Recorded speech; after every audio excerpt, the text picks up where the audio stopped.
temps, mais il y a mis ce temps-là, 6000 ans, parce qu'il nous est enseigné qu'un jour au ciel correspond à 1000 ans sur terre.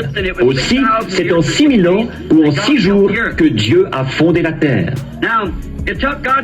Dieu a mis 6000 ans à la fonder, à l'ensemencer de bonnes semences, et que tout produise selon son espèce. Tout doit être produit selon son espèce. Toutes ces semences étaient bonnes, elles devaient donc produire selon leur espèce.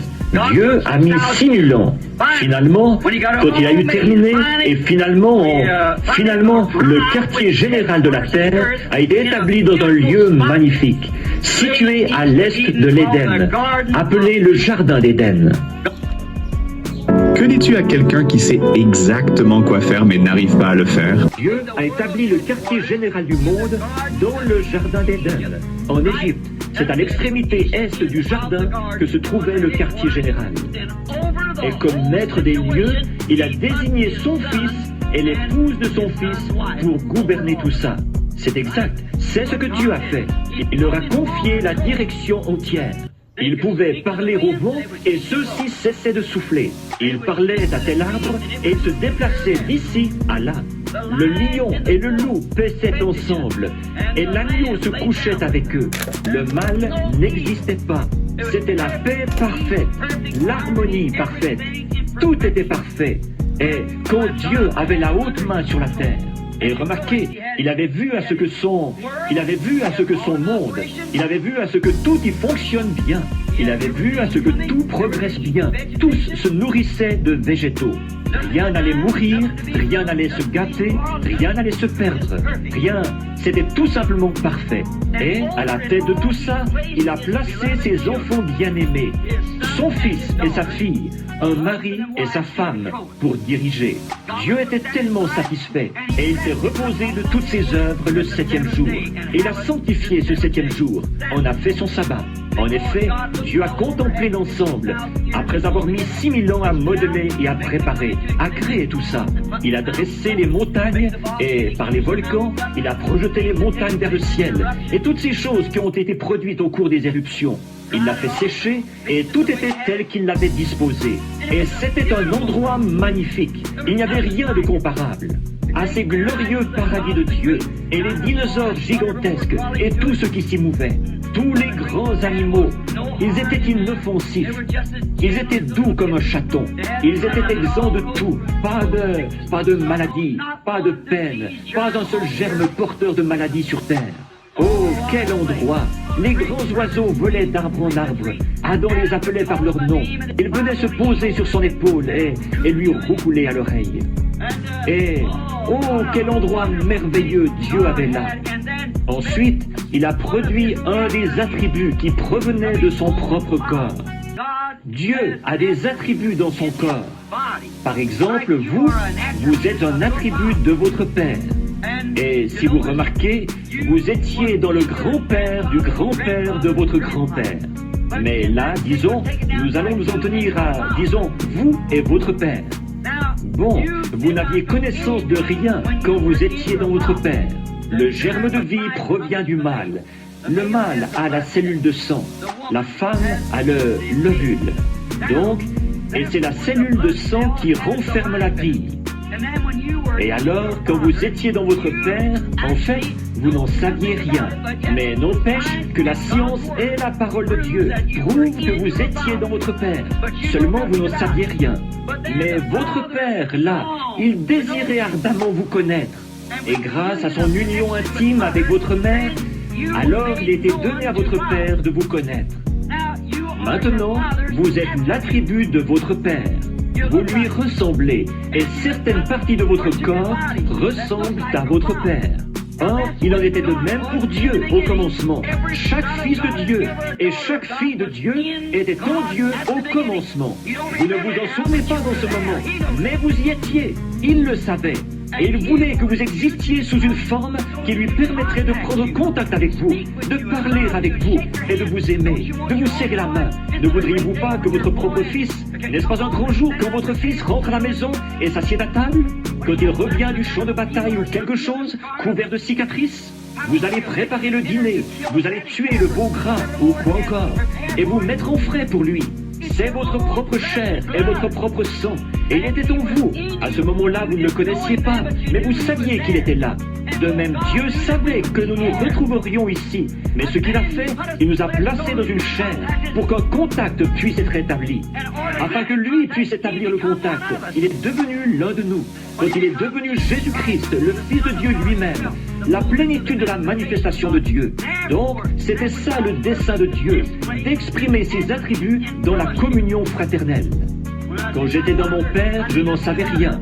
Mais quand je suis devenu son Fils et que je suis né de lui, j'étais un attribut, une partie de mon Père. Et vous êtes une partie de votre Père.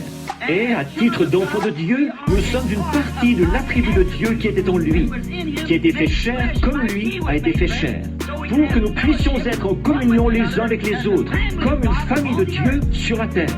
Et c'était ça le dessein de Dieu au commencement. Oui, monsieur, c'est ça que Dieu voulait au commencement. Il avait la haute main sur tout. Il a placé l'homme dans le jardin d'Éden et lui a donné le libre arbitre. Il a dit, « Mon fils, c'est à toi. Quel endroit magnifique !» Dieu était tellement satisfait, là, qu'il est allé se reposer de toutes ses œuvres. Aucun arbre ne produisait les épines ou des chardons. Aucune baie ne poussait sur un arbuste épineux. Tout était parfait. Toutes les semences étaient parfaites. Tout était en parfait état. 44 super agents. The next thing you can't live without.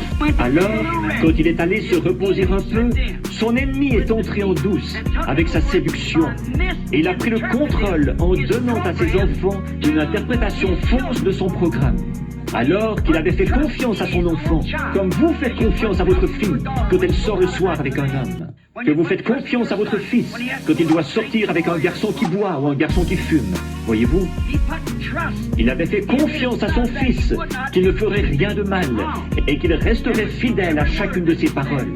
Mais l'ennemi est entré en douce, comme le petit malin aux cheveux brillantinés qui sortirait votre fille et qui se conduirait mal avec elle. Ou la femme qui sortirait avec votre fils. Et la même chose, voyez-vous, il est entré en douce. L'ennemi de Dieu est entré en douce. Il a donné à Ève une interprétation fausse de la parole. Maintenant, c'est par cette chute qu'il a pris possession du jardin d'Éden. Et ce n'est à qui? Il en a pris possession. Et voilà maintenant 6000 ans qu'il règne par sa tromperie. Il séduit les gens, les enfants de Dieu, comme il l'avait fait à ce moment-là. En effet, il leur avait été donné le libre arbitre, leur permettant d'agir comme ils le voulaient. Et croyant qu'ils agiraient correctement, ou espérant qu'ils agiraient correctement. Mais voilà qu'ils n'ont pas agi comme il faut. Ils ont vendu leur droit d'aînesse, comme Ésaü l'a fait pour ce monde. Et Satan a remporté la victoire, et il en a pris possession. Et il a eu 6000 ans pour construire son Éden, comme Dieu a eu 6000 ans pour achever son Éden à lui. Et c'est par la séduction de la parole, ou des gens, qu'il a maintenant établi son propre Éden sur cette terre, dans le péché. L'Éden de Dieu a été établi dans la justice. L'Éden de Satan est établi dans le péché. Parce que Satan est le péché. Dieu est la justice. Et le royaume de Dieu a été établi dans la justice, la paix et la vie. Et Satan, il établit le sien dans le péché et le péché religieux. Remarquez la façon dont il s'y est pris pour séduire, sa tromperie. Ça s'est passé comme il l'avait dit. Il avait promis de faire ça.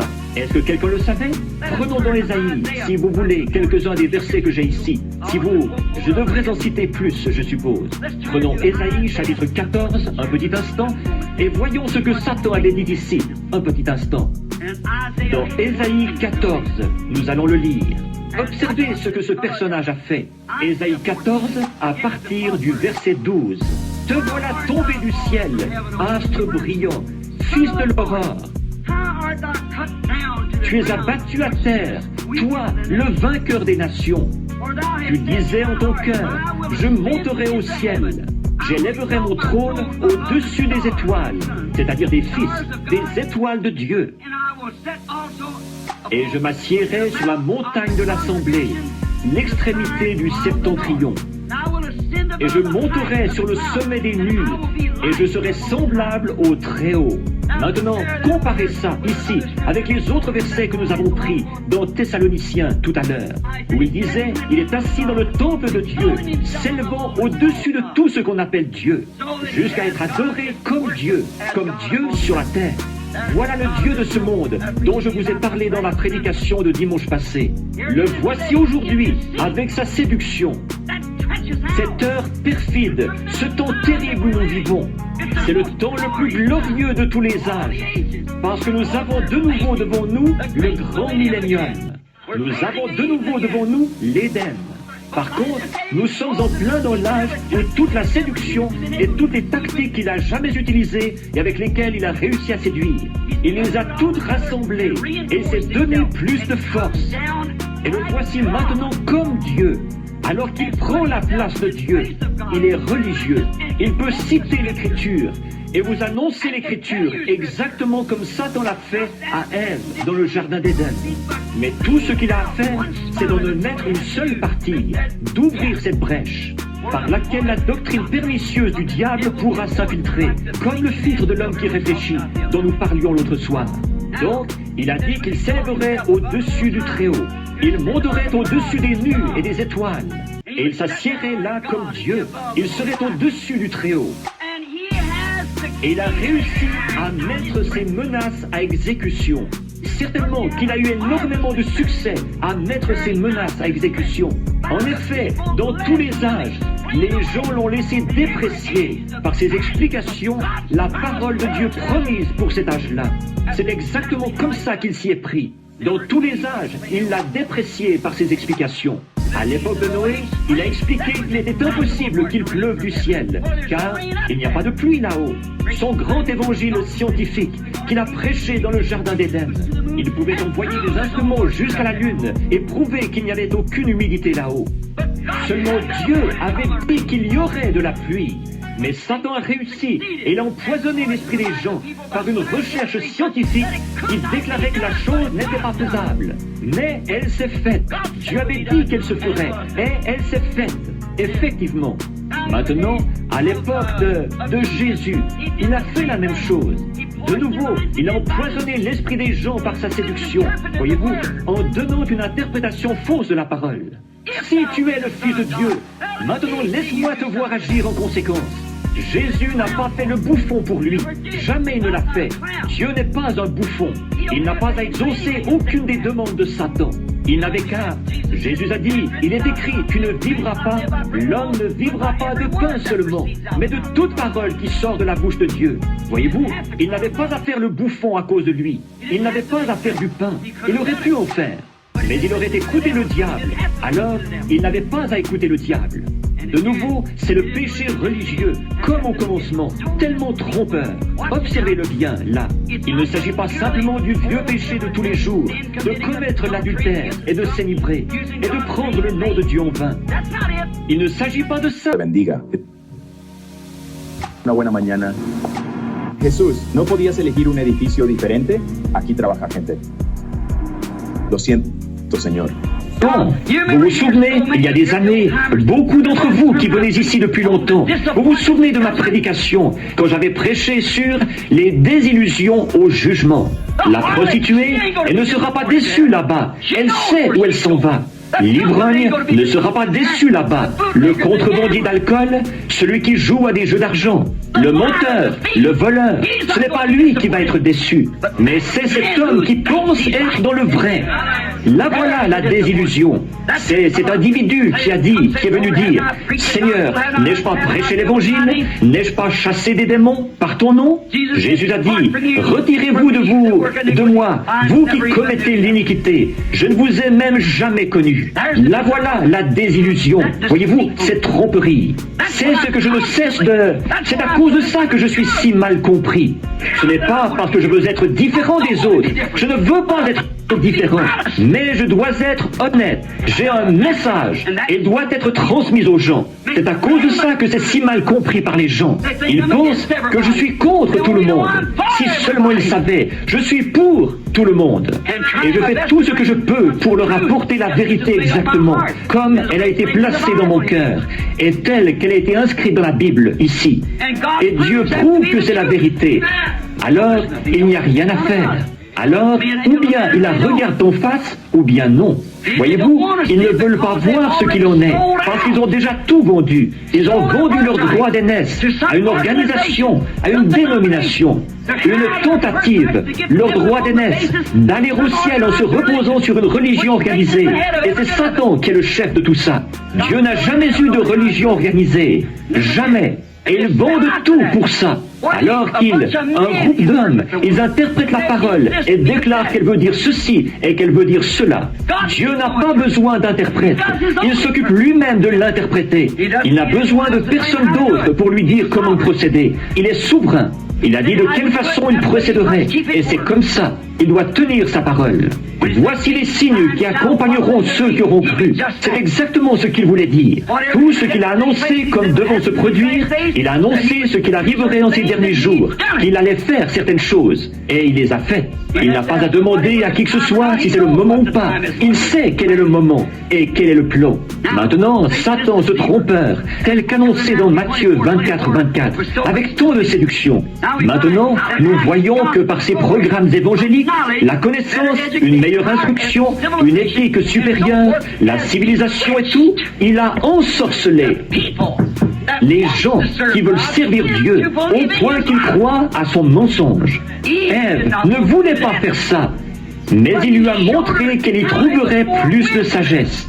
Elle ne savait pas, elle voulait savoir.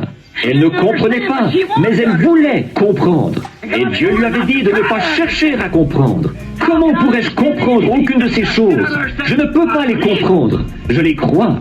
Je n'ai pas besoin de les comprendre. Dieu, c'est la foi et non la compréhension. Nous croyons ce qu'il a dit. C'est tout. Maintenant, comparez l'Éden de Dieu avec celui de Satan maintenant. Après ces 6000 ans où il a perverti l'interprétation véritable de la parole de Dieu promise pour l'âge. Maintenant, faisons la comparaison et voyons où nous en sommes. Par exemple, ce qu'il a fait à l'Église à l'époque de Christ, de Jésus. Il a essayé d'empêcher les loyaux fils de Dieu de connaître la vérité. Ça, c'est à Dieu. Dieu a placé ses fils ici, ses attributs, pour qu'ils soient en communion avec lui, en écoutant sa parole à lui. Qu'est-ce qui se passerait si votre père vous disait que vous soyez un fils loyal de votre père et qu'il vous dise « Mon fils, ne va pas te baigner dans cette eau parce qu'il y a des alligators dans cette eau » et qu'un individu se présente après et vous dise « Sûrement qu'une belle eau comme celle-là, il n'y a pas d'alligator là-dedans ». Maintenant, qui allez-vous écouter? Si vous êtes un vrai fils, vous allez écouter votre papa. Et pour un vrai fils ou une vraie fille de Dieu, c'est la parole de Dieu qui passe avant tout. Peu importe ce que n'importe qui d'autre peut en dire. Pour eux, c'est la parole de Dieu qui passe avant tout. Il y a du poison dans la coupe et ils le croient. C'est par la foi en toute sa parole. Ces semences qu'a été produit un Éden de sainteté, d'amour et de vie éternelle. C'est ce que l'Éden de Dieu a produit, la sainteté. Ce qui a été produit, c'est un Éden de sainteté, d'amour, de compréhension, de perfection et de vie éternelle.